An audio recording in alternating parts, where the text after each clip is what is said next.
These 7 questions will change your life.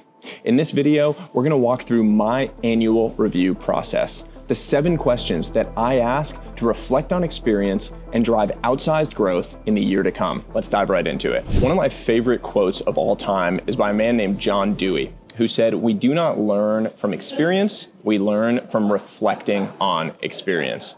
Now that's really important, and that's at the essence of what I'm talking about with these 7 questions. They're going to help you reflect on your experience so that you can learn from the experiences to drive growth. Question number 1. What did I change my mind on in the last year? The most successful people in the world embrace being wrong. They legitimately enjoy it. The new information that they're taking in is actually creating software updates to their brain. When you operate from that bias, you start to create new experiences and embrace the new data and new insights that come into your mind, rather than rejecting them, rather than being prone to confirmation bias. Ask yourself on a regular basis, what have I changed my mind on recently? If you can't come up with anything, that's a bad thing. To paraphrase Mark Twain, what did you know for sure that just ain't so? Question 2, what gave me energy in the most recent period? At the end of every year, I do an exercise that I call my energy calendar. I go back and look at the prior year and actually color code things that were on my calendar according to whether they created energy, green, were neutral, yellow, or drained energy, red. What this does is it creates a visual image in your mind of how much time you were spending on things that created energy versus drained energy. Now the goal is ultimately to have the highest ratio of green, energy creating, to red, energy draining within your world. What you want to do as you reflect on your experiences is to look at what type of activities were typically creating energy within your world. That is a really useful exercise because then you know what you need to amplify, what you need to spend more time on in the year or in the months or in the weeks ahead. If you find, for example, that you were gaining tons of energy by meeting people in person, by spending time one-on-one with inspiring people, you probably want to spend more time on that. Find the activities in your calendar that were creating energy for you. Actually look at your calendars and color code things accordingly. Figure out what those green activities were for you and prioritize them in the periods to come.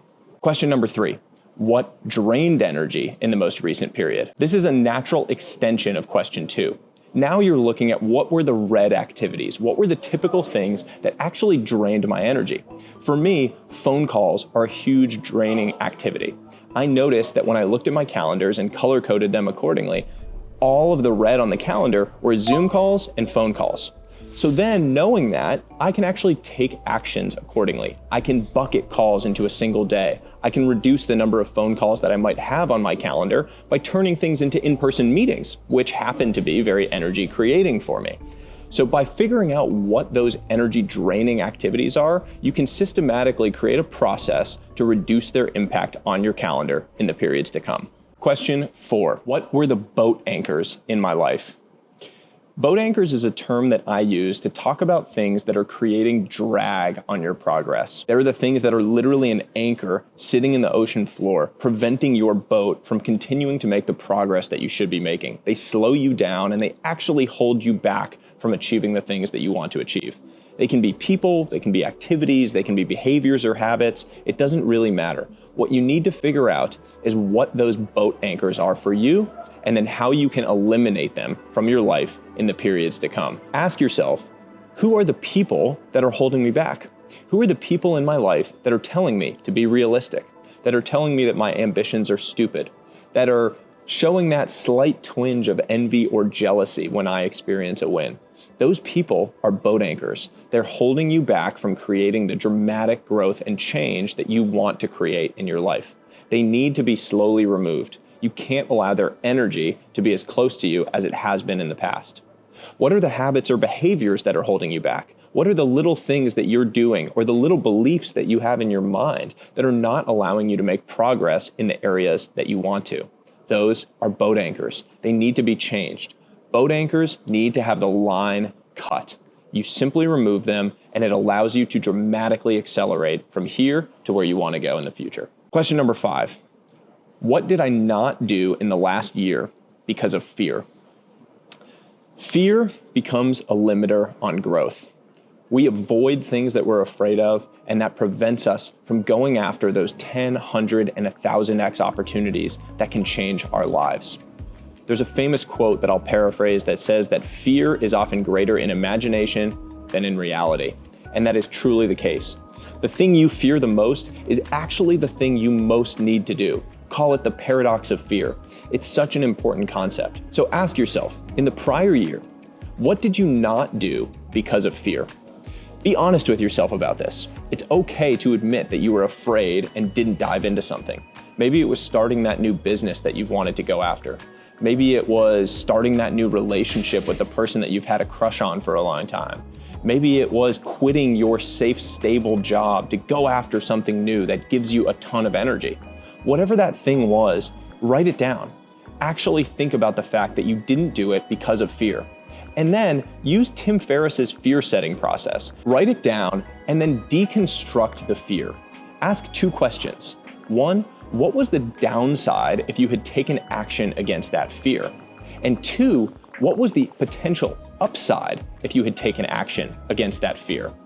Now, the second question is extremely important here because we typically overweight the downsides and underweight the upsides. When you're afraid of something, that's your bias. You only think about the downsides and you fail to address that upside.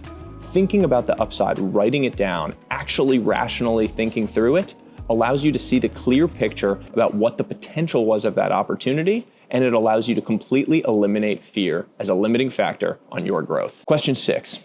What were my greatest hits and worst misses? Your natural bias as a human being impacts how you see hits and misses. Optimists see only the hits. Pessimists see only the misses. What you want to do is create a balanced view. What were the hits and what were the misses? Force yourself to sit down and actually write them down. What were your greatest hits and what were your worst misses from the prior year? Sit, write them down, and actually take a clear, level-headed view at what your prior year looked like. And question 7, the final and most important question. What did I learn in the last year? This is a synthesis of everything. The first 6 questions all boil down to this one. What did you learn? One of my favorite quotes, when you stop learning, you start dying. Albert Einstein. It's so true. It's easy to lose sight of all of your progress, learning, and growth when you're in the trenches. We live our lives zoomed in. We're the first person. We're the main character in our story. So it's very easy to lose sight of the bigger picture. What you have to do is zoom out regularly. Zoom out and look at the true nature of your growth and progress. Actually ask what you've learned. What have you figured out? What do you understand now that a year ago would have blown your mind? What are the things that you cringe at about your prior self because of how much you've grown and developed? What are those things that you have learned? Ask yourself that question at the end of this exercise, and it will bring everything together and create that full picture. I created a free template that you can use to go through this annual review process.